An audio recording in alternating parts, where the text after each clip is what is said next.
செவ்வாய் பகவானின் அம்சத்தில் பிறந்த மேஷ ராசி அன்பர்களுக்கு அடுத்து வரக்கூடிய 7 நாட்கள் திருக்கணித பஞ்சாங்கத்தின்படி நவகிரகங்களுடைய மாற்றத்தினாலும் ஒரு சில கிரகங்களின் இடம்பெயர்ச்சினாலையும் மேஷ ராசிக்கு எந்த மாதிரிங்க பலன்கள் இருக்க போகுது. இந்த காலகட்டத்தை பொறுத்த வரைக்கும் இந்த 7 நாட்கள் அப்படிங்கிறது ரொம்ப முக்கியமான விஷயங்க. இந்த 3 விஷயத்துல மேஷ ராசி ரொம்ப கவனமா இருக்கணும். இதை மட்டும் செஞ்சுட்டா போதுங்க. அடுத்து வரக்கூடிய 2025 கூட உங்களுக்கு சாதகமா இருக்கிறதுக்கு இந்த 7 நாட்கள் அடித்தளமா இருக்கும். பொதுவாவே மேஷ ராசி என்னதான் நீங்க கஷ்டப்பட்டாலும் இன்னைக்கும் ஓரளவுக்காவது நல்லா இருக்கிறதுக்கான காரணம் என்ன தெரியுமா? முருகப்பெருமானுடைய அனுகிரகம் உங்களுக்கு இருக்குதுங்க. செவ்வாய் பகவானுடைய அம்சம் மட்டும் இல்லைங்க. முருகப்பெருமானுடைய தெய்வ அம்சமும் பொருந்தியவங்க தான் நீங்க. தனக்கு கஷ்டத்தை கொடுத்தவங்க, தனக்கு துரோகம் பண்ணவங்க, தன்னோட உழைப்பெல்லாம் எடுத்துக்கிட்டு இவங்கள ஒதுக்கி வச்சவங்கள மேஷம் இப்பவும் நல்லா இருங்க. ஒண்ணும் பிரச்சனை இல்ல. கடவுள் பார்த்துப்பாரு. நீங்க என்கிட்ட இருந்து எடுத்தத திரும்பவும் வந்துட்டு என்னால சம்பாதிச்சுக்க முடியும். இத எடுத்துட்டு போய் தான் நீங்க வாழணும்னு கடவுள் உங்க தலையில எழுதியிருக்காரு போல. இருந்துட்டு போங்க. இதுதான் வந்து மேஷம் பேசுறது. எப்பேர்ப்பட்ட நெருக்கடியான சூழ்நிலையும் மேஷம் வந்துட்டு தன்னுடைய நிலையிலிருந்து மாறாதவங்க. அதாவது தேவர்களுக்கு சமமானவங்க அந்த மேஷ ராசிக்காரங்க. எவ்வளவுதான் வந்துட்டு அடிபட்டாலும் மத்தவங்க கிட்ட தன்னுடைய கோபத்த காட்ட மாட்டாங்க. அமைதியா இருப்பாங்க. ஆனா காரியமும் இருக்கும், வீரியமும் இருக்கும். இவங்க வந்து உங்களுடைய அல்பத்தனத்துக்கு வந்து ரியாக்ட் பண்ண ஆரம்பிச்சாங்கன்னு வச்சுக்கோங்க, ஒருத்தரும் மிஞ்ச மாட்டீங்க. என்னமோ நினைச்சிட்டு இருக்கீங்க மேஷத்த வந்து ஏமாத்திட்டோம் அப்படின்னு. இவங்கள ஏமாத்துன நீங்க ஒரு காலமும் நல்லா இருக்க முடியாது. கடவுள் உங்கள சும்மாவே விடமாட்டாரு. வேலோடையும் மயிலோடையும் வருவாரு. வேலவன் கேள்வி கேட்க பதில் சொல்ல உங்களுடைய துரோகிகளுக்கு வாய்ப்பே இருக்காது. மேஷ ராசிய பொறுத்த வரைக்கும் அன்பானவங்க, அழகானவங்க. உங்களுக்கு உங்க வாழ்க்கையில அடுத்து வரக்கூடிய 7 நாட்கள் மிக முக்கியமான நாட்கள்னு சொல்லாங்க. இப்ப கிரகநிலையோட சஞ்சாரம் அப்படிங்கிறது திருக்கணித பஞ்சாங்கத்தின்படி சூரிய பகவான் விருச்சிக ராசியில இருக்காரு. செவ்வாய் பகவான் கடக ராசியில இருக்காரு. புதன் பகவானும் சூரிய பகவான் கூட கூட்டணியில தான் நிக்கிறாரு. வரக்கூடிய 26ஆம் தேதி இந்த புதன் பகவான் வந்து வக்ரகதிக்கு மாறுறாருங்க. இதுதான் முக்கியமான பலன்களா மேஷ ராசிக்கு அமையுது. ரிஷப ராசியை பொறுத்தவரைக்கும் குரு இருக்கிறாரு. சுக்கிர பகவான் தனுசு ராசியில நிக்கிறாரு. சனி பகவான் கும்ப ராசியில நிக்கிறாரு. அசுபகர்கள்னு சொல்லக்கூடிய இந்த ராகுவும் கேதுவும் மீன ராசியில ராகு பகவானும் கன்னி ராசியில கேது பகவானும் சஞ்சாரம் பண்றாங்க. அதுல சந்திரனை பொறுத்த வரைக்கும் மேஷ ராசிக்கு வரக்கூடிய 30ஆம் தேதியில இருந்து 1ஆம் தேதி வரைக்கும் பயணம் பண்றாரு. இந்த 2 நாட்கள் மேஷ ராசிக்காரங்க ரொம்ப எச்சரிக்கையா இருக்கணும். சொல்லப்போனா அந்த வீடியோ பதிவு அப்படிங்கிறது மேஷ ராசிக்கு அசரீரி சொல்லக்கூடிய வாக்கு மாதிரி இருக்குங்க. நமக்கே தெரியாத ஏதாவது ஒரு குரல் கேட்கும் இல்லையா? அந்த மாதிரி வச்சுக்கோங்களேன். வீரத்தை அணிகலனாக அணியக்கூடியவங்க. நேருக்கு நேர் நின்னா உங்கள வந்துட்டு யாராலையும் ஜெயிக்க முடியாது. இதனாலதான் எல்லாரும் முதுகுல குத்தி இருப்பாங்க. செவ்வாயை அதிபதியாக கொண்டதுனாலவே நீங்க அதிகமா கோவப்படக்கூடியவங்க. சட்டுன்னு கோவப்படுறத வந்துட்டு மத்தவங்க சாதகமா பயன்படுத்திடுறாங்க.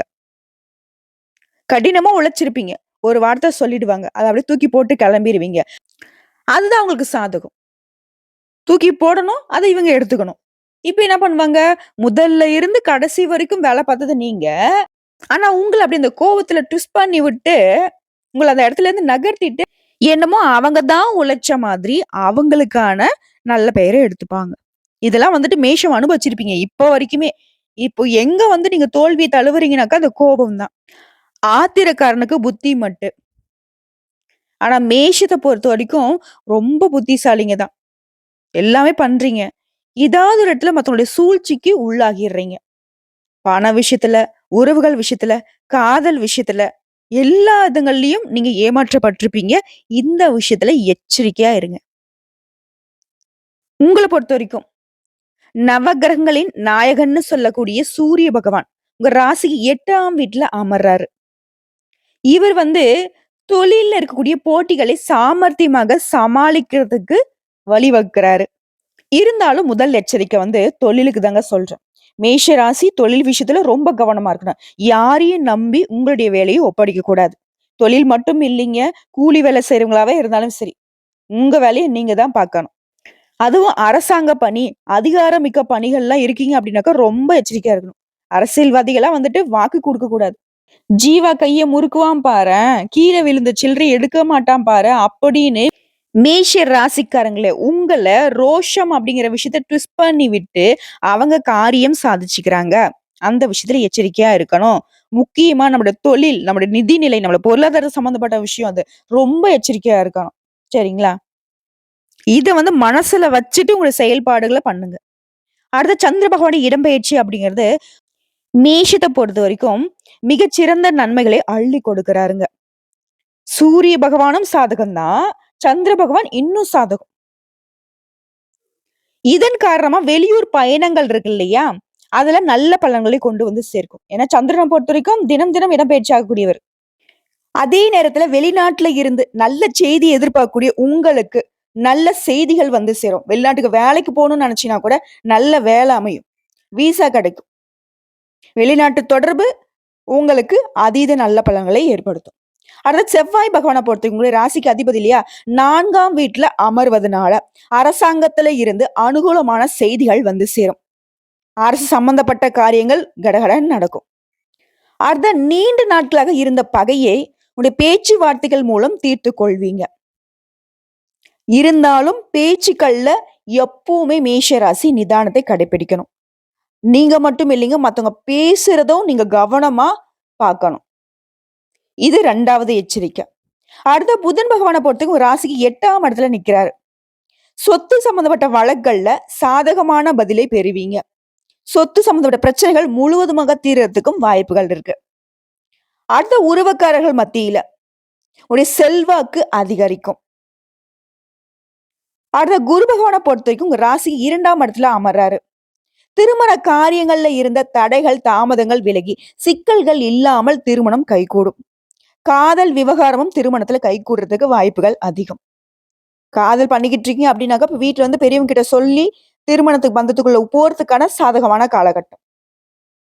அடுத்து சுக்கிர பகவான பொறுத்தவரைக்கும் 9ஆம் இடத்துல சஞ்சரிக்கிறார்.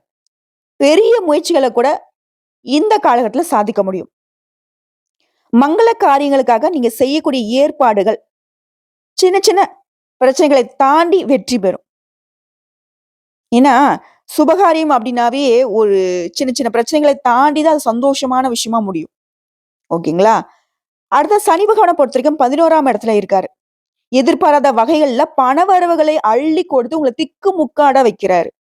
சனி கொடுத்தால் யார் தடுப்பார்? பண பிரச்சனை முழுசா தீரப்போகுது. இத சொன்னேன் இல்லைங்களா? இந்த 7 நாட்கள் அடுத்த வருஷத்துக்கு கூட உங்களுக்கு ஒரு அடித்தளமா இருக்கும். அடுத்ததான் பழைய கடன்களை அடைத்து நிம்மதி பெருமூச்சு விடுவீங்க. கடன் பிரச்சனை கழுத்த நெரிக்குதுப்பா. நீ என்னம்மா பலன் சொல்ற? நாங்க படுற கஷ்டம் எங்களுக்கு தான் தெரியும். இப்படி சொல்லக்கூடியவங்களுக்கு கூட, ஏங்க கூலி வேலை செய்றவங்களுக்கு கூட, உங்களுக்கே திக்குமுக்காடக்கூடிய அளவுக்கு வரவுகளுக்கு வாய்ப்பு இருக்கு. அடுத்த ராகு பகவான பொறுத்தவரைக்கும் உங்க ராசிக்கு 12ஆம் இடத்துல அமர்றாரு. குடும்ப விஷயங்கள மத்தவங்க கிட்ட பகிர்ந்து கொள்ளாதீங்க. இது 3வது எச்சரிக்கை. நம்ம பாட்டுக்கு புலம்பிருவோம். நம்ம என்ன நினைக்கிறோம்னாக்க, நம்ம கஷ்டம் யார்ட்ட சொன்னா குறைஞ்சிரும்னு. கிடையாது. முக்கியம் மேஷ ராசி வாயே தொறக்கக்கூடாது. அவங்க அதுல வந்து அதான் சொல்லுவாங்க இல்லையா? குட்டைய குழப்பி மீன் புடிச்சிருவாங்க.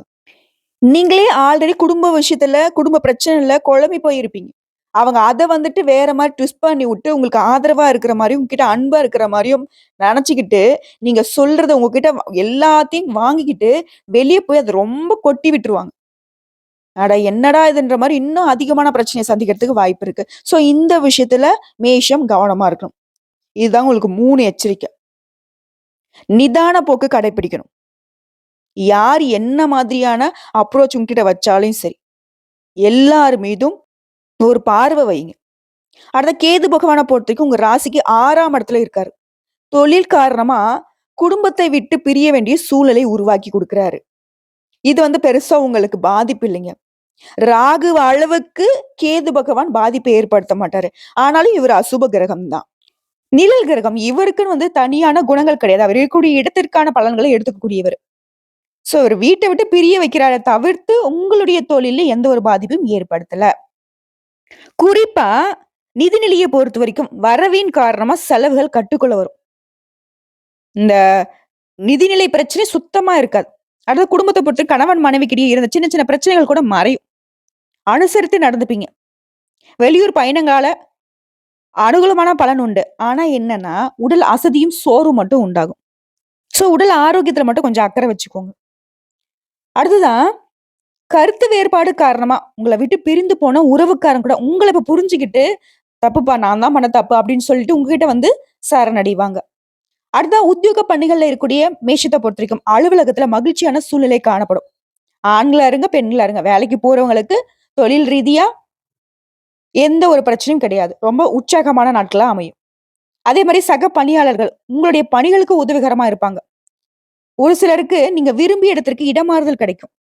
அதே சொந்தமா தொழில் செய்யக்கூடிய மேஷ ராசியை பொறுத்தவரைக்கும் வியாபாரத்தின் காரணமா தொலைதூர பயணங்கள் மேற்கொள்வதற்கு வாய்ப்புகள் அமைஞ்சிருக்கு. உங்ககிட்ட வேலை பார்க்கக்கூடிய பணியாட்கள் நல்ல முறையில ஒத்துழைப்பு தருவாங்க. சக வியாபாரிகள்கிட்டயும் உங்களுக்கு இணக்கமான சூழ்நிலை உண்டாகும். அடுத்த குடும்பத்தை நிர்வகிக்கும் பெண்மணிகளுக்கு உறவுக்காரங்களுடைய வருகையினால பொறுப்புகள் அதிகரிக்கும். ஆனா சந்தோஷமான சூழ்நிலை தான் குடும்பத்துல இருக்கும். ஏன்னா அதன் காரணமா கொஞ்சம் அசதியும் சோர்வும் ஏற்படுறதுக்கு வாய்ப்பு இருக்கு.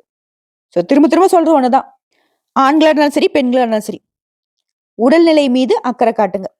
வேலைக்கு செல்லக்கூடிய பெண்மணிகளுக்கு அலுவலக சூழ்நிலை சிறப்பா இருக்கு. நீங்க எதிர்பார்த்த சலுகைகள் கிடைக்கும். மேலும் சொல்லணும்னா, கெட்டவன் கெட்டிட்டில் கிட்டிடும் ராஜயோகம். உங்க ராசிக்கு 3, 6ஆம் அதிபதியாக புதன் வந்து மற்றொரு மறைவு ஸ்தானமான 8ஆம் இடத்துல மறைந்து வக்ரம் அடையிறதுங்கிறது மேஷத்திற்கு ராஜயோகமான காலம். விஷயம் இவரால தொழில்ல முன்னேற்றம் அடைவீங்க. பொருளாதாரத்தை பொறுத்த வரைக்கும் இனி இல்ல, என்கிட்ட இல்ல அப்படிங்கிற ஒரு நிலை இனி இல்ல. பொருளாதாரத்துல குறை இல்ல. தொழில்ல பங்குதாரர் மற்றும் வாழ்க்கை துணையால ஆதாயம் கிடைக்கும். பெண்களை பொறுத்த வரைக்கும் கணவருடைய தொழில் உத்தியோகத்துல உயர்வை அவங்க அடைவதனால நிம்மதியா இருக்க போறீங்க. பெற்றோர்கிட்ட உங்களுக்கு ஏற்பட்டிருந்த மனஸ்தாபங்கள் நீங்க போகுது. ஆயுள் ஆரோக்கியம் தொடர்பான பய உணர்வு உங்களை விட்டு அகல போகுது. நிலுவையில இருந்த சம்பள பாக்கி, வராத கடன்கள் எல்லாமே வசூலாகும். பிள்ளைகளால மனசுக்கு நிம்மதியும் மகிழ்ச்சியும் உண்டாகும். காதல் திருமணம் சின்ன சின்ன தடைகளுக்கு பிறகு கைகூடும். உங்களை பொறுத்த வரைக்கும் 30/11/2024 அன்னைக்கு காலையில 6:02 சந்திராஷ்டமம் ஆரம்பிக்குது. இதனால கொஞ்சம் மனசுக்கு வந்து சஞ்சலம் வரத்துக்கும் எதிர்மறையா வந்துட்டு சிந்திக்கிறதுக்கும் வாய்ப்பு இருக்கு. இந்த நாள்ல தொழில் மற்றும் வியாபாரம் தொடர்பான விஷயங்களை மத்தவங்க கிட்ட வந்துட்டு ஆலோசனை கேட்கறது, மத்தவங்க கிட்ட வந்து அதை பத்தின விவாதிக்கிறது, இதெல்லாம் சுத்தமா தவிர்த்தரணும். நீங்க உண்டு, உங்க வேலை உண்டு. உங்களுடைய விஷயத்துல மத்தவங்க தலையிடக்கூடாது. நீங்களும் மத்தவங்களுடைய விஷயத்துல தலையிடக்கூடாது. குறிப்பா இப்ப எளிமையா சொல்லணும்னாக்க இந்த 7 நாட்கள் அப்படிங்கிறது தனவரவு, பொருள் வரவுக்கு பஞ்சம் இல்ல. உடைய அமைதிக்கு பஞ்சம் இல்ல. சிலருக்கு வந்து கௌரவப்பட்டும் விருதுகளும் தேடி வரும். தொழிலாளர்களை பொறுத்த வரைக்கும், வியாபாரிகளை பொறுத்த வரைக்கும் வீண் அலைச்சல்களை நீங்க சந்திச்சாலும் ரூபாய் கூட நஷ்டம் ஏற்படுறதுக்கு வாய்ப்பே கிடையாது. அதே மாதிரி நீண்ட நாட்களாக வேலை நிமித்தமா பிரிந்திருந்த தம்பதிகள் கூட இப்ப நீங்க விரும்பிய இடத்திற்கு இடமாற்றம் கிடைக்கும். இதன் காரணமா ஒன்று சேர்வீங்க. சிலருக்கு வெளிநாட்டு வேலை வாய்ப்புகள் அமையும். பெண்களை பொறுத்த வரைக்கும் நீங்க விரும்பிய வீட்டு உபயோக பொருட்களை வாங்கி மகிழ்ச்சி அடைவீங்க. ஆடை ஆபரண சேர்க்கைக்கு அதிக வாய்ப்புகள் இருக்கு. இப்ப வரைக்கும் பார்த்த பொது பலன்களே மேஷ ராசிக்கு நல்ல விதத்துல இருக்கு. அடுத்ததா நட்சத்திர பலன்களை பார்க்கலாங்க. இந்த 7 நாட்களை பொறுத்த வரைக்கும் கேதுவும் சுக்கிரனும் உங்களுக்கு நன்மைகளை மட்டுமே கொடுக்குறாங்க. இன்னும் அதீத நன்மைகளை எதிர்பார்த்தீங்க அப்படின்னாக்க அனுதினமும் முருகப்பெருமான வழிபாடு செய்ய நன்மைகள் உண்டாகும். முதல்ல அஸ்வினி நட்சத்திரம் உங்களை பொறுத்த வரைக்கும் அதிர்ஷ்டமான காலங்க. கேதுவால உங்களுக்கு இருந்த நெருக்கடிகள் நீங்க போகுது. உடைய திறமைகள் அதிகரிக்கும். உடல் நிலை சீராகும். தொழில் வியாபாரத்துல முன்னேற்றம் அடைய போறீங்க. போட்டியாளர்கள் உங்களை விட்டு விலகி ஓடுவாங்க. இழுபறியான விவகாரங்கள் எல்லாம் முடிவுக்கு வரும். அடுத்த பரணி நட்சத்திரம் சுக்கிரன் சாதகமான அமைப்புல சஞ்சாரம் பண்றதுனால நீங்க மேற்கொள்ளக்கூடிய முயற்சிகள் எல்லாமே வெற்றியாக மாறும். எடுக்கக்கூடிய வேலையில லாபத்தை அடைவீங்க. இடம் நிலம் வாங்குவதற்கான யோகமான அமைப்பு இருக்கு. உடைய முயற்சிகள் எல்லாமே வெற்றியாக மாறும். தடைப்பட்டிருந்த வருமானம் உங்க கைக்கு வந்து சேரும். மேலும் இந்த நாட்கள்ல நீண்ட நாளா நீங்க வச்சிருந்த பிரார்த்தனைகளை கோயில்களுக்கு சென்று நிறைவேற்றுவதற்கான வாய்ப்புகள் இருக்கு. ஆன்மீகத்துல ஆர்வம் அதிகரிக்கும். அடுத்த கார்த்திகை நட்சத்திரம் 1ஆம் பாதம். வழக்கத்தை விட இனி வரக்கூடிய நாட்கள் யோகமான நாட்களா அமைய போகுது. நீங்க மேற்கொள்ளக்கூடிய வேலைகள் நல்ல விதமா முடியும். அரசியல்வாதிகளுக்கு செல்வாக்கு உயரும். உத்தியோகத்துல இருக்கிறவங்களுக்கு நீங்க மேற்கொள்ளக்கூடிய முயற்சிகள் எல்லாமே வெற்றியாக மாறும். தொழில் ரீதியா அது இது ஓகேமா, நாங்கலாம் வந்து பாத்தீங்கன்னாக்கா, அடிமட்டத்துல வாழ்றவங்க. தினம் தினம் நாங்க வேலை பார்த்தா தான் எங்களுக்கு கூலியே. எங்களுக்கெல்லாம் எப்படி இருக்க போகுது அப்படின்னு கேட்டீங்கன்னா, மேஷ ராசி, மேஷ லக்னம், மேஷத்துல இருக்கக்கூடிய எந்த நட்சத்திரம் சேர்ந்தவங்களா இருந்தாலும் சரி. நீங்க என்ன வேலை செஞ்சாலும் சரி. எந்த துறையில இருந்தாலும் சரி. நாள் சம்பளம், வார சம்பளம், மாத சம்பளம், இல்ல வந்துட்டு சொந்தமா தொழில் செய்றீங்க. கோடி கோடியா சம்பாதிச்சாலும் சரி. எல்லாருக்குமே நிதி ரீதியா ஒரு குறையும் இல்லை. மேஷம் அப்படிங்கிறது வெற்றியை அடையக்கூடிய காலகட்டம். முழுமையா 100க்கு 100% அடுத்து வரக்கூடிய 7 நாட்கள் உங்களுக்கான சிம்மாசனத்த நீங்க அலங்கரிக்கக்கூடிய காலகட்டம். இந்த வீடியோ பதிவு உங்களுக்கு பிடிச்சிருந்தா வீடியோக்கு லைக் பண்ணுங்க. நம்ம சேனல் சப்ஸ்கிரைப் பண்ணுங்க. மேலும் பிடிச்சிருந்தா ஃப்ரெண்ட்ஸ் அண்ட் ஃபேமிலிக்கு ஷேர் பண்ணுங்க. நம்ம சொல்லக்கூடிய அனைத்து தகவல்களும் பொது பலன்கள். மத்தபடி உங்கள தனிப்பட்ட ஜனன ஜாதகத்தை பொறுத்து சிறிதளவு மாற்றத்தை எதிர்பார்க்கலாம். ஆனா மேக்ஸிமம் நம்ம சொல்லக்கூடிய விஷயங்கள் தான் உங்க வாழ்க்கையில அடுத்தடுத்து வரக்கூடிய நாட்கள்ல நடக்கப் போகுது. எல்லாமே ஓகேம்மா. இருந்தாலும் ஏதாவது பரிகாரம் ஏதாவது இருக்கான்னு கேட்டீங்கன்னா, சனிக்கிழமைகள் தோறும் கால பைரவரையும், செவ்வாய்க்கிழமைகள்ல முருகப்பெருமானையும் வணங்கி வருவதனால, வாயில்லாத ஜீவன்களுக்கு உணவளிப்பதனாலையும், இப்ப இருக்கக்கூடிய கஷ்டங்களும், இனி வரக்கூடிய கஷ்டங்களும் விலகி போகும். உங்கள பொறுத்தவரைக்கும் அதிர்ஷ்டம் தரக்கூடிய எண்கள் 4 மற்றும் 7. நீங்க கவனமா இருக்கக்கூடிய நாளுன்னு பார்த்தோம்னாக்க, நவம்பர் மாதம் 30 முழுவதுமே, டிசம்பர் மாதம் 1 முழுவதுமே. ஸோ இந்த 2 நாட்கள் எல்லா விதங்கள்லயும் மேஷம் கவனத்தை கடைபிடிக்கணும். நீங்க வழிபாடு செய்ய வேண்டிய தெய்வம் விநாயகர் பெருமான். என்னதான் நீங்க வந்து முருகப்பெருமானுடைய அம்சத்துல பிறந்திருந்தாலும், விநாயகர் பெருமானை வழிபாடு செய்வதன் காரணமா, 2 தெய்வங்களுடைய அனுகிரகத்தின் காரணமா, உங்களுடைய ஆதி முதல் அந்தம் வரை இருக்கக்கூடிய அனைத்து பிரச்சனைகளுக்கும் தீர்வு கிடைக்கும். முதன்மைக்கு விநாயகர் பெருமான் பொறுப்பேற்பார். முடிவுக்கு முருகப்பெருமான் பொறுப்பேற்பார். சோ இந்த 2 தெய்வங்களுடைய அனுகிரகம் முழுமையா உங்களுக்கு தேவைப்படுதுங்க. அனுதினமும் முருகனையும் விநாயகர் பெருமானையும் மனசார நினைங்க. வீட்டுல வந்துட்டு பூஜைகள் செய்து தீபம் ஏற்றி இந்த 2 தெய்வங்களுடைய நாமத்தை தினமும் 27 முறை சொல்லிட்டு அன்றாட வேலைகளை நீங்க பாக்குறப்போ நாளும் பொழுதும் உங்களுக்கு சாதகமா அமையும். வந்த கஷ்டங்கள் கரையட்டும், வரக்கூடிய கஷ்டங்கள் விலகட்டும். இனி என்றென்றைக்கும் கடவுள்கள் உங்களுக்கு துணை வரட்டும்.